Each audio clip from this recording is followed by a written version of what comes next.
Welcome to the program Power to Unite with Elvira. Alam po, the past 2 weeks, marami na po tayo na interview at nakakatuwa po kasi these are not ordinary Cambodian people, you know, at bakit sila nagsakripisyo to be here in Cambodia at bakit nila minahal ang mga bata. Kasi doon po natin nakikita na talagang may puso sila, no, for the children. Ito po nangyari dahil po sa tulong ng ating embassy dito po, no, sa Phnom Penh, Kingdom of Cambodia. And sino itong kausap namin? I'm very proud na nakilala ko po siya. None other si 𝗨𝗶𝘄𝗲𝗿. Siya po currently charges the affair ng Embassy of the Republic of the Philippines here po in Phnom Penh, Kingdom of Cambodia. So, ano ang role niya? Bakit napili natin siya at na-convince, please, ma-interview natin at anong pag-uusapan namin? Charge the affair, Maika. So, can I call you Maika? Yes, please. Kasi wag na yung charge the affair. Alam mo, ayaw ko din ng protocol, but sometimes sa introduction, we need to. Anyway, thank you so much for giving Power to Unite a chance to know you, to understand you, and also, you know, to listen to you, how to inspire the Filipino youth to join the Department of Foreign Affairs. I know it's not very easy, but we owe a lot to you kasi di po mangyayari itong success na nakikita ko, yung support na binigay ng embassy because you personally handle it. You call all the embassy, the 10 ASEAN embassy, at pag may occasions, ni-whisper mo, don't forget about this third Southeast Asia Beach Festival for Children. At ikaw din nag-invite ng mga well-known personality na doon ko nakita. Being a foreigner, minahal nila ang ating bansa because pala merong link, you know, yung pagiging refugee at paano natin sila inalagaan.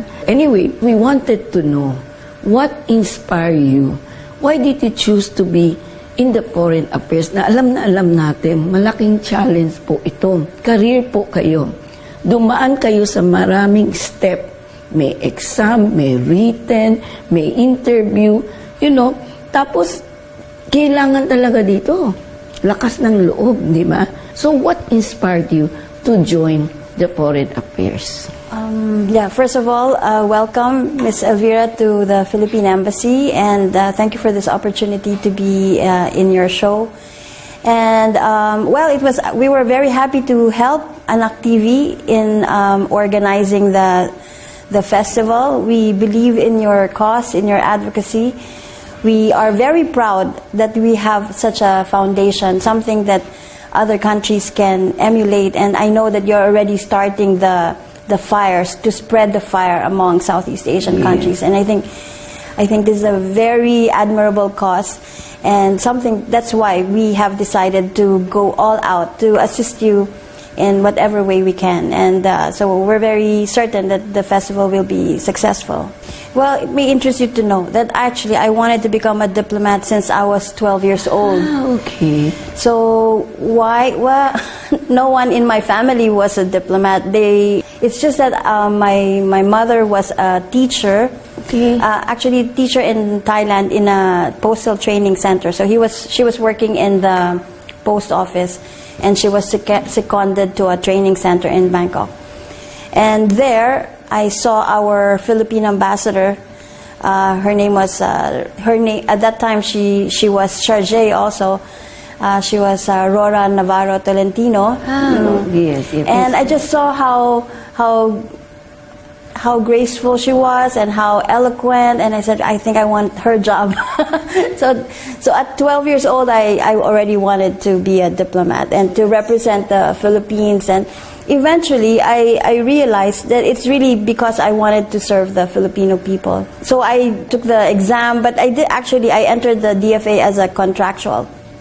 I didn't pass initially the exam, but when I took it actually several times. When I did pass it, I have to tell you that I prayed more than I studied during that time. So I knew it wasn't my effort really, it was God's will. Because I prayed to Him, I prayed to God and said, if you let me pass, then I will serve you in my capacity.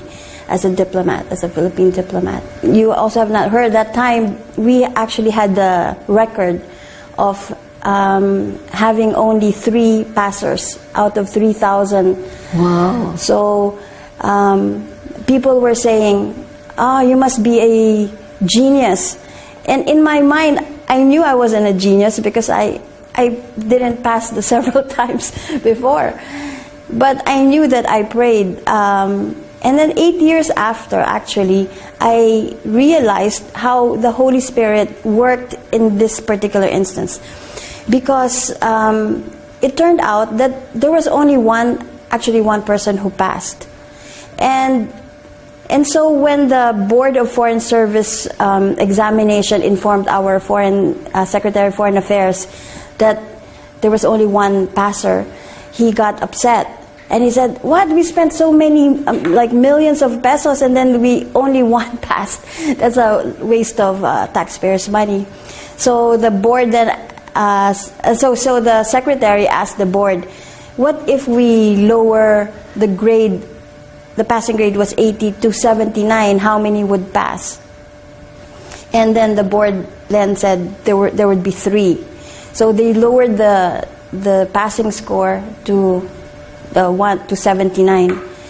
And then, so there were 3 of us who passed. But in the end, the other one who benefited decided not to join the service. So that decision only benefited me.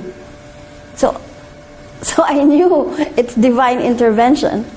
And I am always reminded of the promise I made to God that I will serve Him by serving our people, by serving the country. So it is with this purpose in mind that I wake up and enjoy my job, because it's actually not a job. For me, it's a calling. Marunong ang Diyos. Alam niya sino ang sincere, sino yung dapat. At hindi mo kinakahiya. Yes, and this will give Filipino youth not to give up. If, Miss Micah didn't give up, wala tayo ngayon. At doon natin makikita, pag bumaksak ka, pwede ka pa tumayo. And you lead a very exemplary life na how it is to trust God. To trust yourself, give yourself a chance, diba? So, ano bang natapos po ninyo sa college? My undergraduate was actually tourism, and then my master's in international studies. Nung nakapasok ka na, where is your first assignment?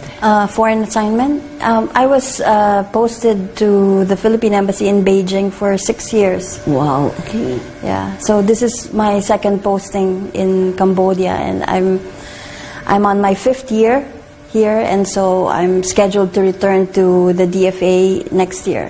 Yeah. So, antabayan po ninyo ang pagbabalik ng Power to Unite with Elvira at pakinggan ninyo ang magandang kwento ni Consul Charge d'Affaires Micah Fisher.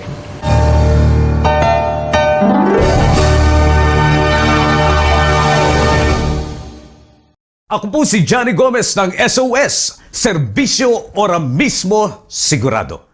Manood po kayo dito sa ating malayang talakayan, dito sa ating masiglang usapan. Tandaan po ninyo, layunin natin ang maiangat ang kaalaman ng ating mga kababayan sa katwiran at karapatan. Nationwide and worldwide, mapapanood at mapakikinggan sa DZRJ 8:10 AM ang Radyo Bandido TV. Watch and listen to SOS, Servicio Ora Mismo Sigurado, Monday to Friday from 2 p.m. to 4 p.m. Airing on Sky Cable Channel 224 and on all DTT boxes. Simulcasting online on Facebook and YouTube.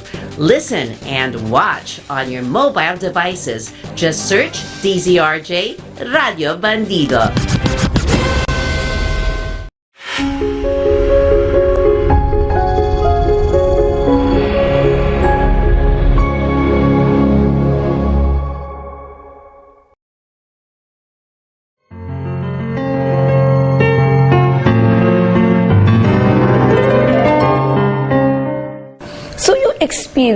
first experience mo, na-assign ka na ba agad nung nakapasa ka o training muna sa local? Kasi daming protocol yan of course. Since I wanted to become a diplomat since I was 12, I needed someone. I knew I needed to have a husband who's willing to go with me, to be flexible. So at that time, so upon passing the exam, I could actually have left after 2 years of passing, but we decided to stay on because my husband was in the Philippines, and I needed to invest in our marriage. In the Philippines, you know, in the foreign service, the women, many are either single or separated.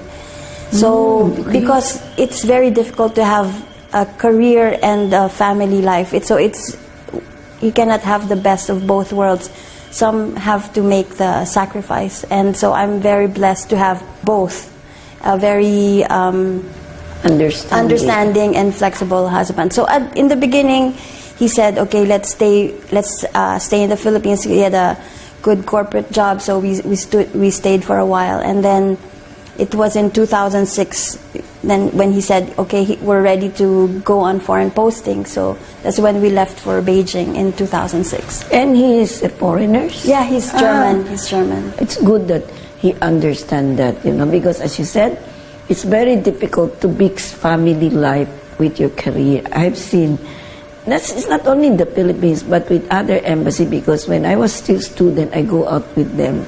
I listen to them. I understand their life, you know. Yeah. So children are the ones suffering. So they will say, "Papa, Mama, why is it that after nurturing friendship with the local people, the 4 years we have to leave?" You know, and then we will start again another, you know. So it's not very healthy for children. Yeah. And the wife, you know, if he's just a wife, then he has to pack, he has to everything, you know, adapting to the local culture. So this is not a prestigious job, but it has to be because you love serving your country, that you know you can contribute something. That's why you are there. So you said you are blessed that a husband is there to support you, and I'm glad to hear about it. Of course, not everything is given. You know, you have to work hard, you know. The understanding, the friendship, the relationship has to be nurtured, you know. And you are also doing what you can, right? So, from the Beijing, what did you learn? How hard it is considering language? It was 2006 to 2012. I saw China change. The people, the diplomats, the Chinese diplomats, they changed. They became more assured and self-confident. And basically, it is because of the Beijing Olympics. It's like their debut, their coming out party. So, and then it was very successful, and China was very. And also during the world economic and financial crisis in 2008, Beijing was standing strong. So, you know, they had reason to be proud and confident. So I saw the change. And one thing I learned was that I learned it actually from another diplomat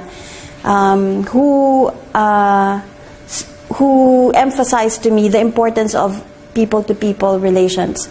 So when I was in Beijing, I handled actually the cultural section of the embassy, and in China, culture is very important. So we were going around provinces to introduce the Philippine culture.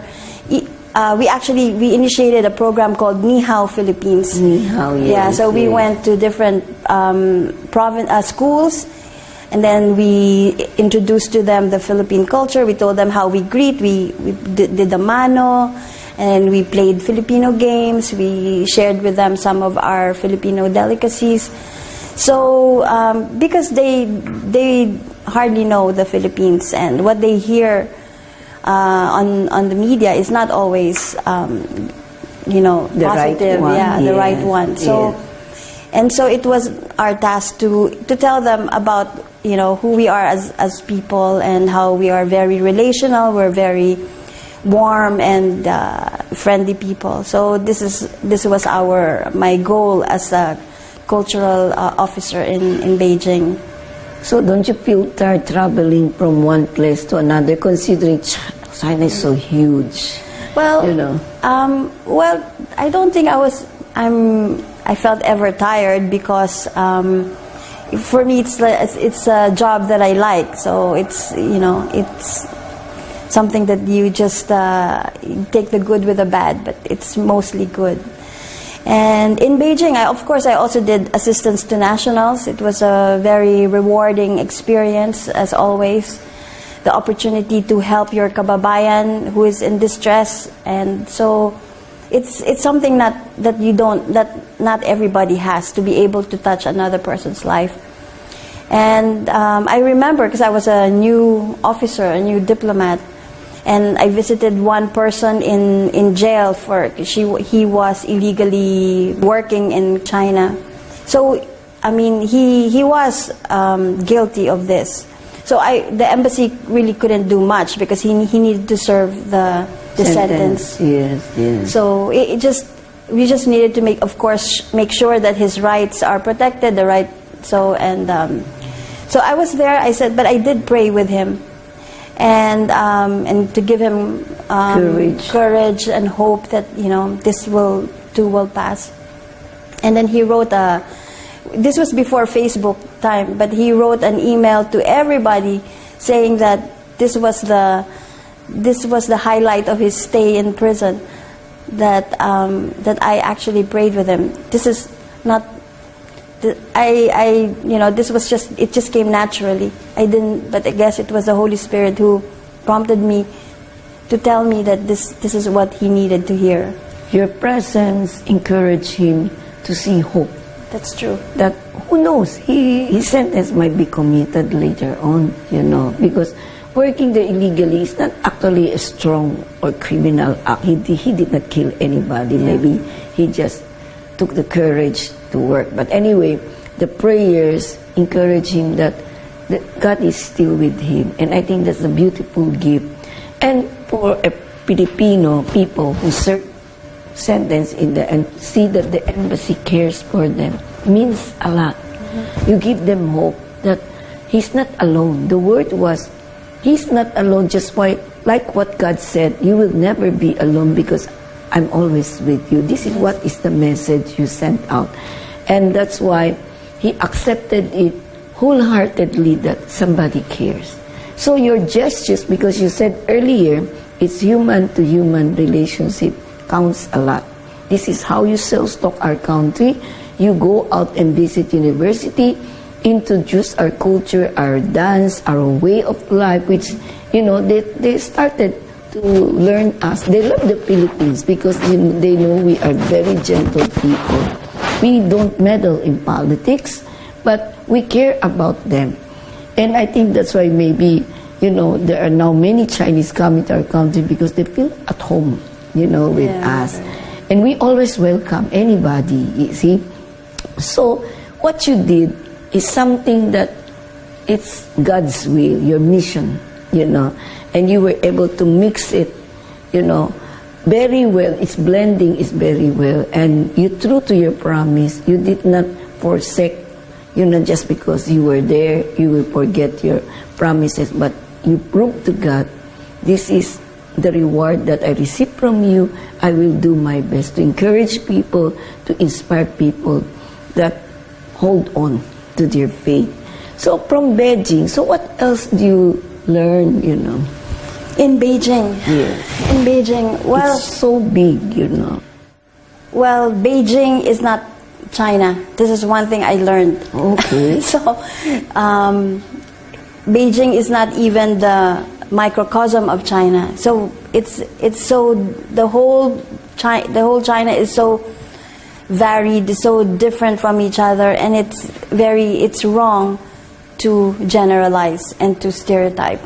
Just only the capital. Yes. But Miss Maika, so maybe because I think we will have a beautiful discussion of your discovery, the beauty of China, we will come back. Magbabalik po ang Power to Unite with Elvira sa magandang kwento po ni Miss Maika ng Philippine Embassy here in the Kingdom of Cambodia.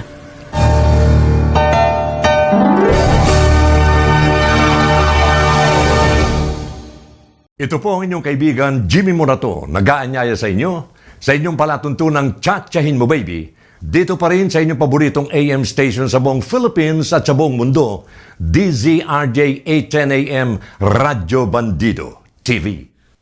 Watch and listen to 𝗨𝗃𝗃𝗵 Baby, Monday to Friday from 4 p.m. to 5 p.m. Airing on Sky Cable Channel 224 and on all DTT boxes. Simulcasting online on Facebook and YouTube. Listen and watch on your mobile devices. Just search DZRJ Radio Bandido.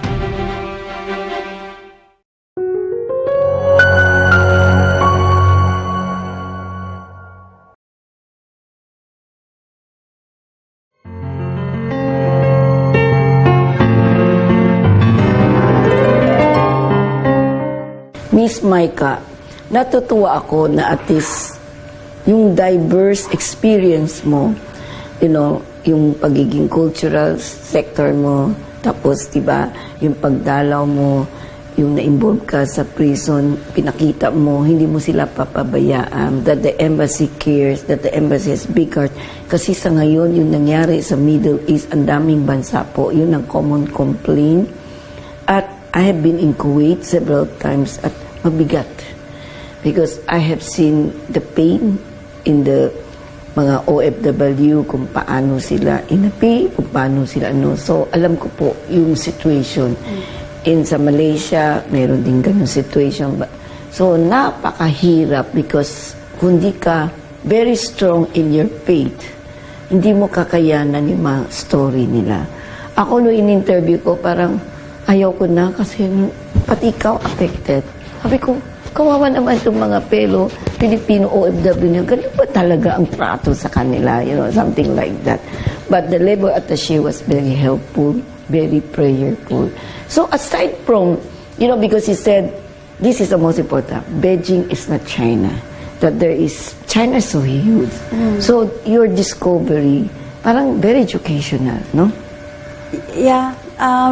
It's also a realization kasi nga minsan if you are in Beijing, you realize na you tend to think na yung mga Chinese ganyan sila kayayaman, ganyan sila, but it's not true. I mean, there's also a big income gap in other parts in China. So yung culture nila is also diverse. So hindi lang yung Northern Chinese is totally different in the way they think, the way they express themselves from the people in Southern China. So yun. So I guess it opened my mind. So dun sa richness not only of the culture but of the people. So dapat dito, hindi lang basta nakikinig, kailan nagbabasa ka pa rin for you to understand, no? So, every day pala, while you were stationed there for 6 years, talaga you have to understand the differences from one region to another kasi napakalaki. At tama ka, iba-ibang karakter, iba-iba ang environment. So, we were concentrate on Shanghai, and Beijing, and Fujian, but actually, sa ibang area, hindi natin masyado napapansin, pero iba pa rin. Diba? Parang very probinsyano pa rin sila, but people sometimes are very nice, no? Yes. So, napakaganda nitong sharing mo, pero I hope, Miss Maika, meron pa tayo isang part because marami pa po tayong dapat pag-usapan. At alam niyo po, diba, this is the first time, I already interviewed several ASEAN diplomat, several ASEAN ambassador, and the first time that nakita ko po, pwede pala i-mix at gamitin yung trust mo kay Lord in your career.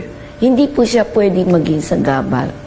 At alam natin, inami po ni Miss Maika, she is there right now sa Foreign Affairs because of God's and the Holy Spirit will, no?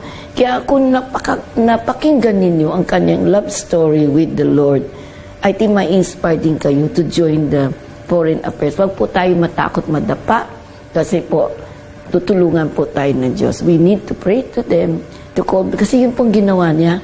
Ilang beses po siya napalpak, pero dahil sa dasal niya, nakapasa siya. It's divine intervention. Sana nagustuhan po yung episode namin. Antabayan po ninyo ang part 2 natin kasi marami pa po isi-share si Miss 𝗨𝗶𝘄𝗲𝗿 sa atin ng Embassy of the Republic of the Philippines here in Phnom Penh, Cambodia.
Hi, I'm Nicole Jacinto. Join us on Healthline with Makati Med as we discuss the latest health and medical topics with doctors from Makati Med. For a healthier and uplifting lifestyle, tune into Healthline with Makati Med on DZRJ 8:10 a.m. Radio Bandido TV. You've got questions, we've got answers. Watch and listen to Healthline with Makati Med every Monday from 5 p.m. to 6:30 p.m. Airing on Sky Cable Channel 224 and on all DTT boxes. Simulcasting online on Facebook and YouTube. Listen and watch on your mobile devices. Just search DZRJ Radio Bandido. This is very, very legendary already, my God. Every Christmas we have a sale and it's on December 2 and 3. Now, when we have a sale, we don't fool around. Alagang sale because the other stores will say up to 70% off on selected items. Madalas, hindi naman 70% off. Ganun. At saka yung konting-konting items, kulang pa ng sizes. Minsan, sapatos, kaliwa lang yung 70% off. Kanan yung full price. Anyway, kami tunay talaga lahat ng items. With one exception, Taylor Guitars, 10% yun all day. Isa lang exception. Okay, 10 a.m. to 1 p.m., 20% off. 1:01 p.m. to 5 p.m., 30% off. 5:01 p.m. to 9 p.m., ang haba niya, 4 hours siya. 40% off. 9:01 p.m. to mall closing, 50% off. But you have to be present there. You have to reserve your space there. Okay? That's only fair. It's on all the items. All the items yan. Walang biruan yan. That's why it became legendary. It's 2 days, December 2 and 3. Saturday and Sunday. Okay? We have 10 stores.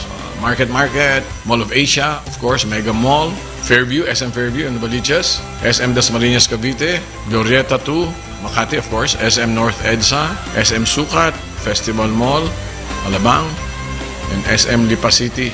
Very, very good locations. Per DTI Fair Trade Permit number FTEB 180707 series of 2023.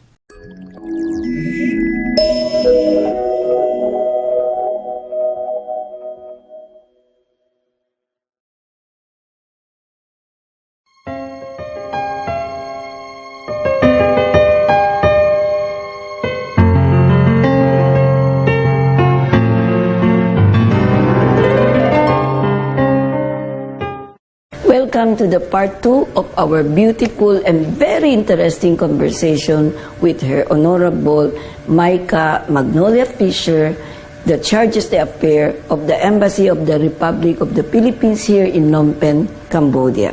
Ang dami po sinabi niya sa atin, which I learned sa part 1 natin, nakita ko po ang trust niya sa Holy Spirit at inamin niya, inako niya na hindi siya matalino. Pero because of the faith, because of the will of God, na may mission siya, kaya talagang nakapasa siya by accident. No? So naniniwala siya, kahit na nagtapa ka, don't give up. Ituloy po natin ang paglalaban because very determined siya to serve the country, to serve the people, and to serve God. Miss Micah, Thank you so much for agreeing to do another part because ang dami pa po natin dapat pag-usapan. So, ang ganda ng discovery mo sa China. And from Beijing, so sinabi sa inyo, second posting mo sa Cambodia. So, from a big country, suddenly, ito ASEAN. So, can you refuse to say, ayoko doon? Or you have to follow what the assignment given to you? Do you have choice? You can bid for it. If there's an opening, you can bid. But for my case in Cambodia, it was actually our choice to come here. As I mentioned earlier, my husband was in the corporate world, but in 2013, Typhoon Haiyan happened, and what he did was he went to Tacloban and Samar and volunteered there for 4 or 5 months, and that sort of turned his priorities, and because of that he wanted to help people, no longer just profit but to help. So so he said, okay, let's go to Cambodia. So that's why we're here.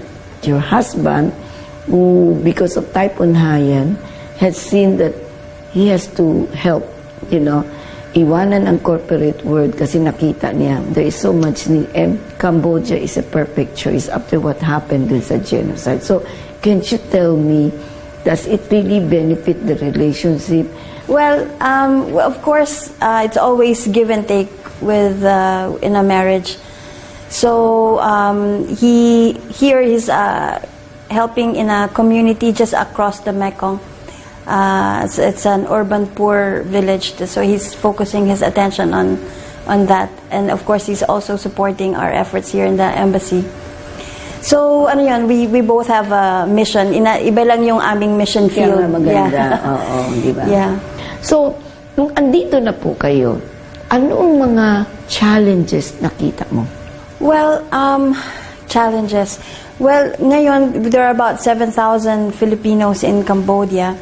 Well, they're mostly skilled workers naman. So, they're not really too much, they're not a big problem. And, of course, we have some people in jail. Compared to the total number, konti lang naman po sila. And they're very productive. They contribute a lot to the Cambodian society. They're mostly 15% are teachers, and some are in the supervisory level in garment factories. Some are engineers, architects. So we're all very proud of them. They bring honor to the Philippines. And as I mentioned, people to people, these, like the teachers, they touch the lives of Cambodians. And as you know, with your interview with Yuk, yung positive impact ng teacher will last a whole time, your whole life. And and I know, Filipino teachers, English is not our mother tongue, but I've heard Cambodian parents say that they actually prefer to have Filipino teachers because Filipinos are naturally nurturing. So it's also a calling for them. It's not just a way to make money. So we're quite proud of our teachers here. Yeah. Your role here is really to increase the relationship between the Cambodian government and the Philippine government. Diba, I think President Duterte came here. So anong nakita mo na, because I know they were inspired, hinangaan nila si President Duterte for his guts, diba? Yes, for his political will, yeah. So actually, President Duterte has been here twice. Twice, yes. Yeah, the first country that he visited twice. So in 2016 and 2017, yeah. So government relations between the Philippines and Cambodia are flourishing.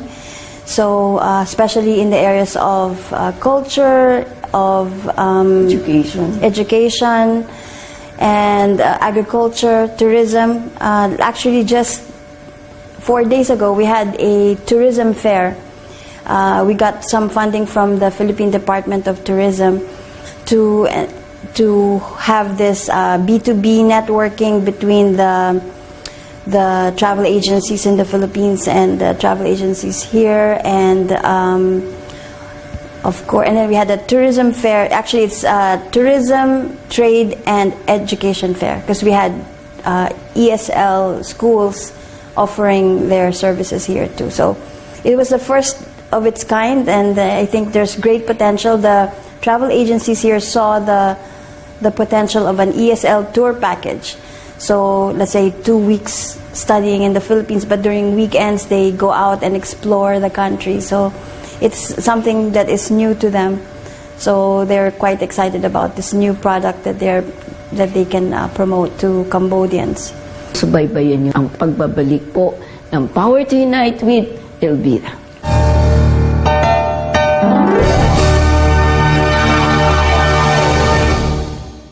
Mga kapugad, ito po si Attorney Darwin Cañete. Inaanyayahan ko po kayong manood at makinig sa aming programang Pugad Vloggers dito po sa DZRJ 8:10 AM Radyo Bandido TV. Watch and listen to Pugad Bloggers Monday to Friday from 7 p.m. to 8 p.m. Airing on Sky Cable Channel 224 and on all DTT boxes. Simulcasting online on Facebook and YouTube. Listen and watch on your mobile devices. Just search DZRJ Radio Bandido.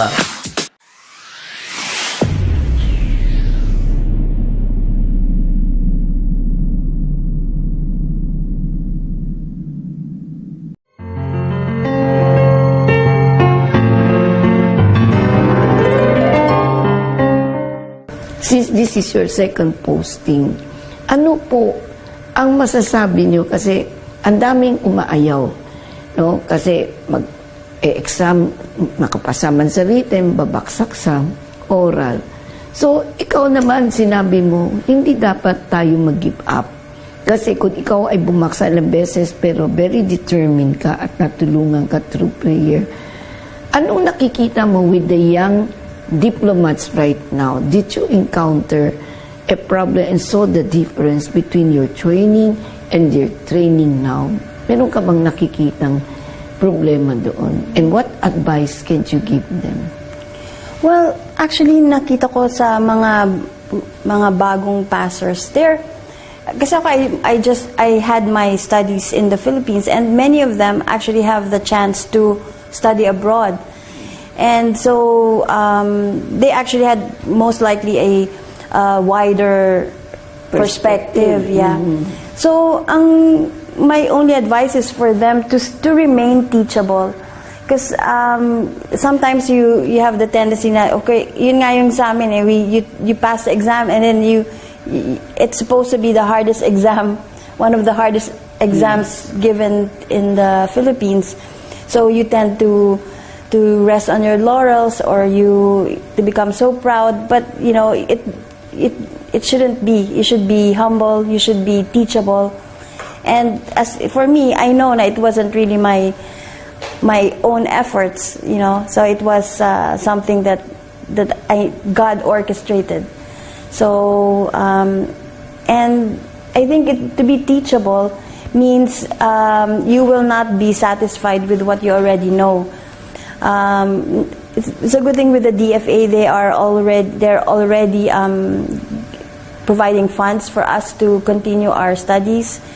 So that's good. They're supporting our human development, also human resource development, capability building. So to continue learning. So yeah.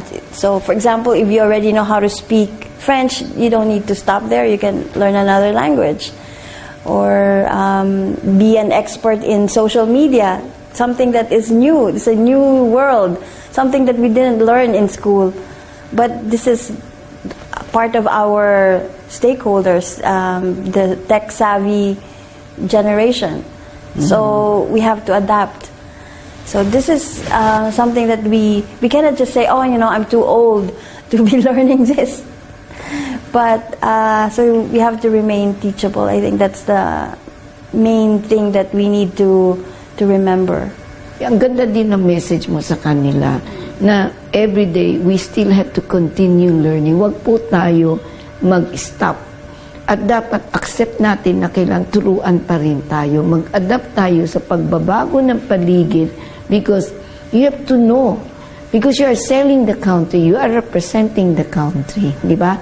So, nakikita natin dito na itong mga young ones, may pag-asa. Do you think may pag-asa? Because sabi nila, kahit saan ako pumuntang bansa, alam mo, kinocomplain nila millennial kids.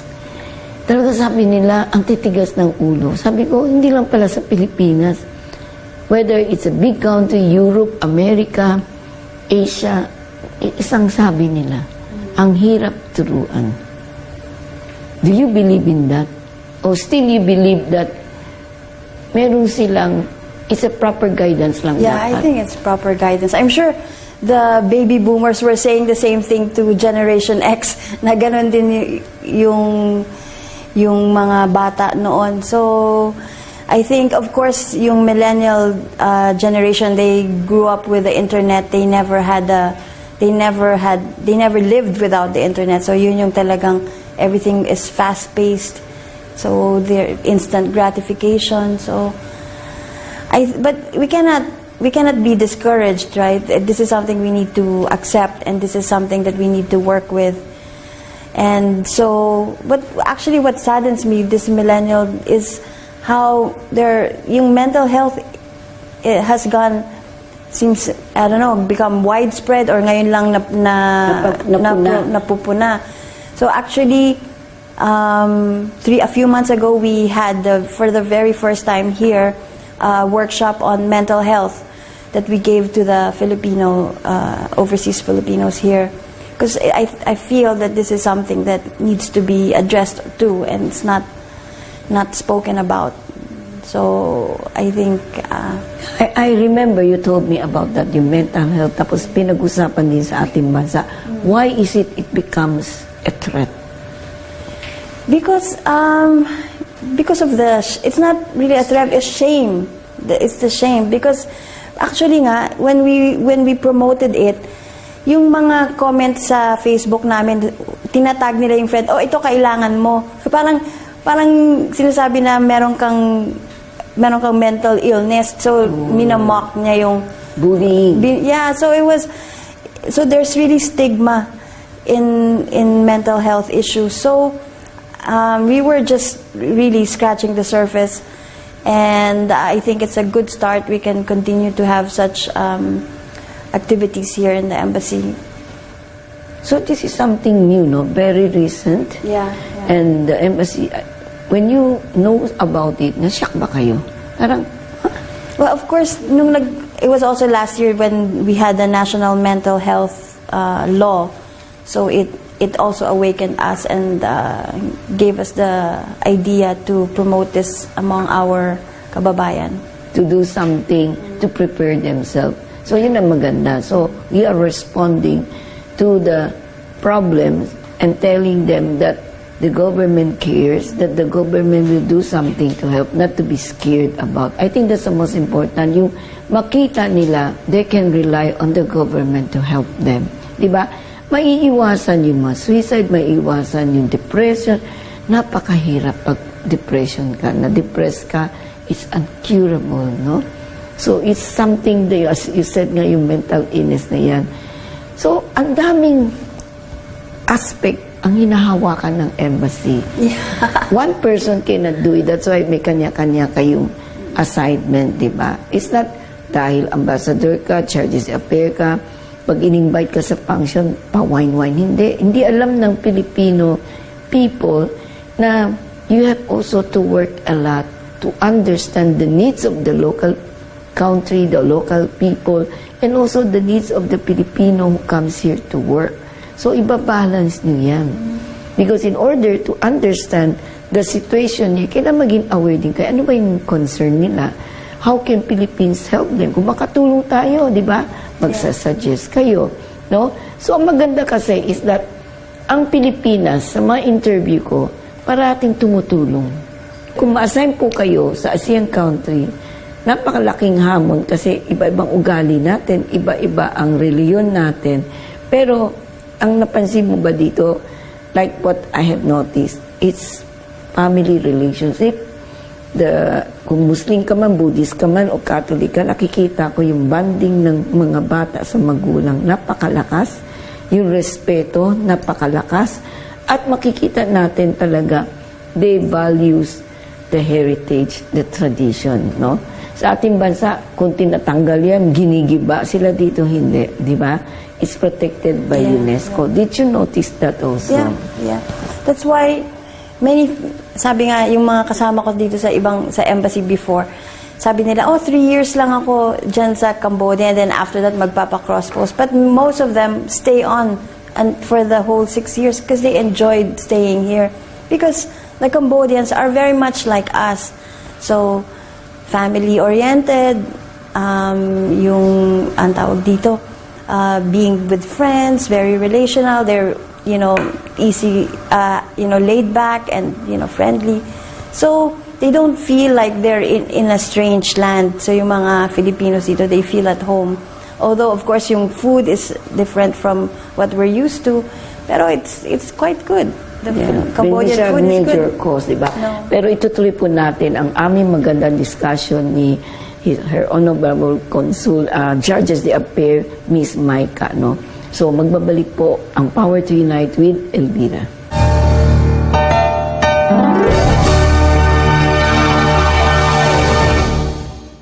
Hello everyone, for those who are always tuning in and listening to DCRJ 810 AM Radio Bandido TV, here I am again, once again inviting you to watch and to listen also to Power to Unite with Elvira every Saturday from 5 to 6:30 p.m.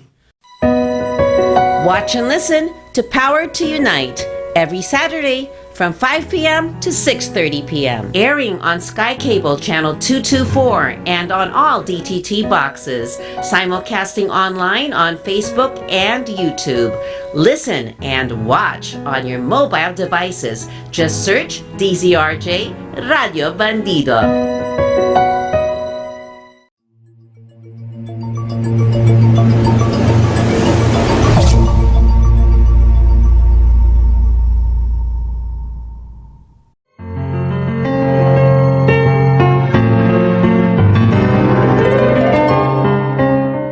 Miss Maika, napakaganda po ang sharing mo. I learned a lot about your mission, your faith, and how the Holy Spirit guide you, and that true to your promise, you serve whatever is expected of you to the people, to the country, and to God. Pinagsama-sama, very holistic ang approach po ninyo. At nakita ko na yung humility po ninyo was there because in-acknowledge mo, hindi dahil magaling ka, kundi divine intervention, which I think I agree with you. At nakita mo, napaka-swerte mo din kasi na-assign ka agad sa Beijing, which is emerging country, na lumakas siya ngayon. And then Olympic, tapos yung role mo sa culture, tapos sa tourism, at yung how to self-stock Filipino. Then realize that ang China pala, hindi lang Beijing. Kailangan maintindihan mo ang North and South, magkaibang ugali. So, that's to show you, as a diplomat, you should not stop the rest of your life, kundi kailangan magbasa, maging alert, makinig, dumalaw, because sabi niyo po, relationship is very important, diba? So, you introduce Filipino culture by visiting different university, and it's a joy. Ang nakita ko dito, yung words mo, it's a joy to serve. Hindi ka nagko-complain. Hanggang sa masahin ka sa Cambodia, which is quite another. So, nakita mo, medyo maraming Pilipino dito. So, ang ganda ng relation because these are mostly skilled and they are highly respected, di po ba? Yeah. So, if you agree, so what will you be your advice to the Filipino community here and to the future young diplomat? Well, to the young people of the Philippines, I encourage you to try to enter the foreign service. I know it's a little bit daunting if you hear what others say, but if God has called you, He will enable you, He will equip you, and He will empower you to do His will. So he will place you in the foreign ministry, and in the foreign service you have actually the privilege to serve our kababayans abroad. This is a unique opportunity that is not available to everybody. So many of them will come to you when they are in distress, when they are in trouble, and sometimes you are their only lifeline, and then you are in a unique position to help. And I think this is something that I'm very thankful to be in, to have this opportunity. And so I think the young people should also consider having a career with such purpose. And it will not make you rich. It is not a career that will earn. Yeah, it will not. But it will. It's a comfortable life, but it is very rewarding. For the Filipino community, well, it's been over 5 years, and I think we've accomplished a lot. And together we helped lift the profile of the Filipinos here in Cambodia, and we have cooperated with each other in promoting the quality. It's a mga Pinoy na mga guro. We were able to spread the sort of the brand of the Gurong Pinoy, and just want to thank the Filipino community here for the cooperation that they have extended to the embassy. Napakaganda po na sharing ni Her Honorable Charges d'Affaires Micah Magnolia Fisher. Di ba? Napakinggan yung part 1, part 2. Di ba? Very inspiring. At talaga, inattribute niya na andito siyang kalagayan because ito po ay kagustuhan ng Diyos. Madapa man kayo, wag po kayo mag-give up. Keep on trying. This is what she did. Ang kanyang humility, grabe. Inamin niya, bobo siya, pero hindi siya nag-give up because at the age of 12, very determined siya. At ang kanyang experience, imagine, dinala agad siya sa Beijing, dinala siya sa Cambodia na, which is quite different. So, naging very nurturing sa kanya at na-realize niya, being a diplomat, it should not stop, di ba? At makikita natin dito na it's a very rewarding experience. Yes, totoo po, hindi kayo yayaman with the government here kasi minsan po walang funding, di ba? Minsan nag-aabono sila. Pero it's the joy. Narinig po natin, it's the joy of serving our fellow kababayan, serving, our country, self-stock our country. I think that's one of the mission. Kaya kung may inclination po kayo na you think you would like to be here, kung na-inspire siya kay Miss Rory Tolentino, maybe you will be inspired by, Charges d'Affaires Fisher here, na sana maging ehemplo din siya sa inyo na huwag matakot. At gawin ang dapat gawin. Kung mahal niyo ang ating bansa at sa tingin niyo kaya ninyo, try, di ba?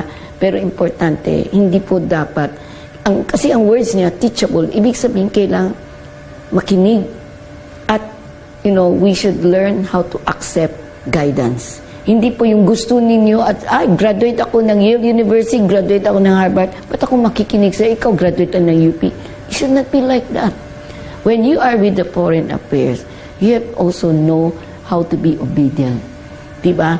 Ang sa kanya, very confident siya kasi alam niya, nilagay siya ng Holy Spirit with a purpose. Sana ganun din po kayo. Na kung kayo po ay nakapasa, always remember, may purpose, may mission kayo. To serve your country, to serve the people, and to inspire people.